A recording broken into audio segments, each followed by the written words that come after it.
Mes chers collègues, ma question s'adresse à Monsieur le ministre de l'Europe et des Affaires étrangères. Violence aveugle, un mouroir pour ne pas dire un cimetière. Ce sont les mots que vous avez choisis, Monsieur le ministre, pour décrire la situation à Gaza et notre groupe les partage.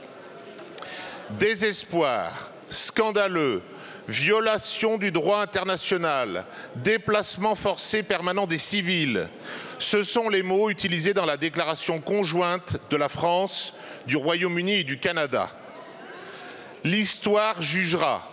Elle jugera sévèrement ceux qui n'ont rien dit, car le devoir nous impose de dire ce qui se passe sous nos yeux. C'est le massacre de tout un peuple. Benyamin Netanyahou veut prendre le contrôle de tout le territoire de Gaza et pourrait demain vouloir l'expansion des colonies en Cisjordanie. Dans un cynisme et une ignominie qui dépassent toutes les limites, il a récemment déclaré qu'Israël devait empêcher une famine pour, entre guillemets, des raisons diplomatiques. La pression internationale a permis d'entrouvrir la porte à la reprise d'un accès humanitaire. Nous devons continuer à intensifier la pression sur le gouvernement israélien pour que cesse ce plan macabre.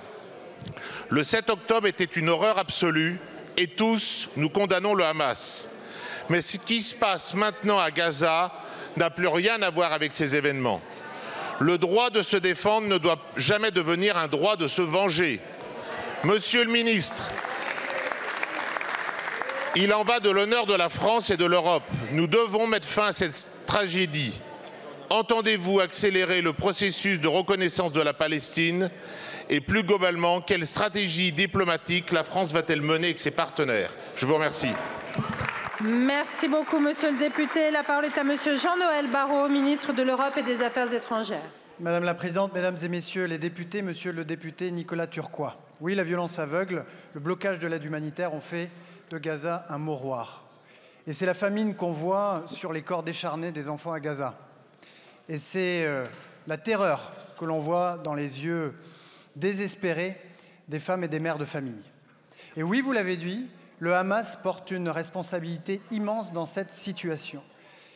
Il doit libérer ses otages, il doit être désarmé, ses dirigeants doivent quitter Gaza et il ne peut jouer aucun rôle dans l'administration de la Palestine à l'avenir. Oui, le peuple juif, le peuple d'Israël a été frappé dans sa chair au cours du pire massacre antisémite de notre histoire depuis la Shoah. C'est un traumatisme très profond et très violent qu'il est interdit de relativiser ou même de sous-estimer. Mais ça n'est pas faire offense au peuple d'Israël que de dire qu'aujourd'hui, le gouvernement israélien hypothèque la sécurité d'Israël. Parce qu'on ne peut pas construire de paix ni de stabilité sur l'injustice et sur la violence, non. On construit la paix et la stabilité sur le respect du droit, sur le respect de la dignité de la personne humaine et sur le dialogue. C'est ce que la France dit depuis longtemps. Et vous avez vu qu'hier, vous les avez cités, le Canada et le Royaume-Uni ont emboîté le pas, avec un objectif clair, celui de créer les conditions d'une solution politique, celle qui repose sur deux États vivant côte à côte, en paix et en sécurité. Et pour y parvenir, nous sommes déterminés à reconnaître l'État de Palestine de manière à créer un mouvement permettant la survenue, l'existence même de cet État de Palestine.